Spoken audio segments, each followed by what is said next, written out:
Have you ever heard of a movie so epic, so ambitious, that it collapsed under its own weight before a single frame was shot? Today, we're diving into the legendary tale of what many call the greatest film never made, Alejandro Jodorowsky's Dune. Back in the mid-1970s, long before the recent blockbusters, the Chilean-French director Alejandro Jodorowsky had a vision for Frank Herbert's sci-fi masterpiece, Dune. And when I say vision, I mean a psychedelic, galaxy-spanning, consciousness-altering epic that would change cinema forever. This wasn't just a movie for him. It was a spiritual mission. He wanted to create an experience that would simulate an LSD trip for the audience, a film that would be a prophet for a new age. To bring this cosmic dream to life, Jodorowsky assembled a team of what he called his spiritual warriors. And this team was absolutely insane. For the visual design, he recruited some of the most iconic artists of the era. H.R. Giger, the Swiss surrealist who would later design the creature for Alien, was brought on to create the dark, biomechanical world of House Harkonnen. The legendary sci-fi artist Chris Foss was hired to design the spaceships, and Jean Mobius Giraud, the French comic book genius, was tasked with creating thousands of storyboards and character designs. Just imagine that visual combination for a second. It would have been unlike anything ever seen on screen. The cast was just as mind-blowing. Jodorowsky wanted Salvador Dalí, the master of surrealism himself, to play the Padishah Emperor Shaddam IV. Dalí agreed, but with a few conditions. He demanded to be the highest-paid actor in Hollywood history and requested a burning giraffe and a helicopter for his personal use on set.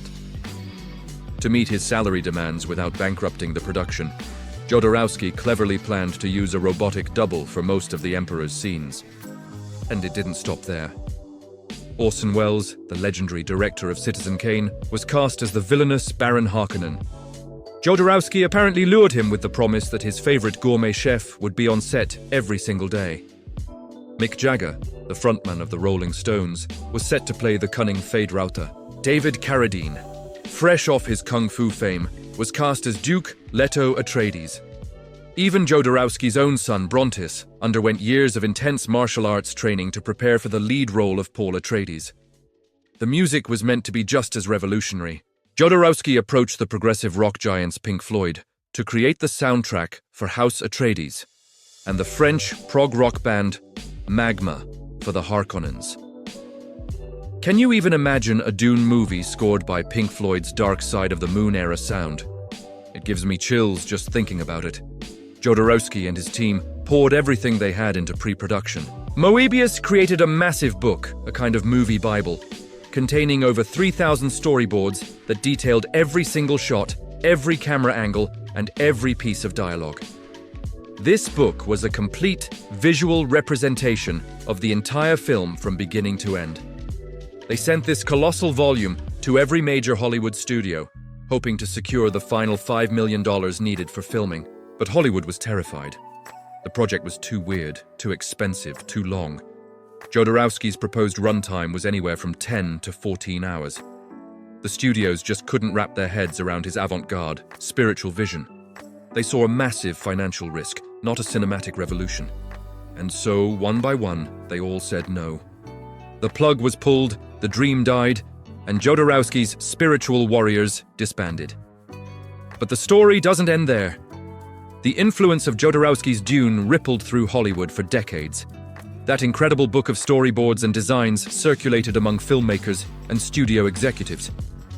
When Dan O'Bannon, who was set to handle special effects, found himself broke and sleeping on a friend's couch after the project's collapse, he started writing a new script. He brought H.R. Giger and Moebius with him. That script became Alien. Many of the visual concepts and even entire sequences storyboarded for Dune found new life in films like Star Wars, Blade Runner, and The Terminator. So, while we never got to see Jodorowsky's magnum opus on the big screen, its spirit lives on. It's a ghost in the machine of modern science fiction, a testament to the power of a singular, uncompromising vision. It raises a fascinating question. Is a film's greatness measured only by its final product, or can the dream itself, the sheer audacity of its ambition, be a masterpiece in its own right? Jodorowsky's Dune, remains the ultimate what if in cinema history. A beautiful, brilliant failure that arguably changed movies more than many successful films ever did. What do you think?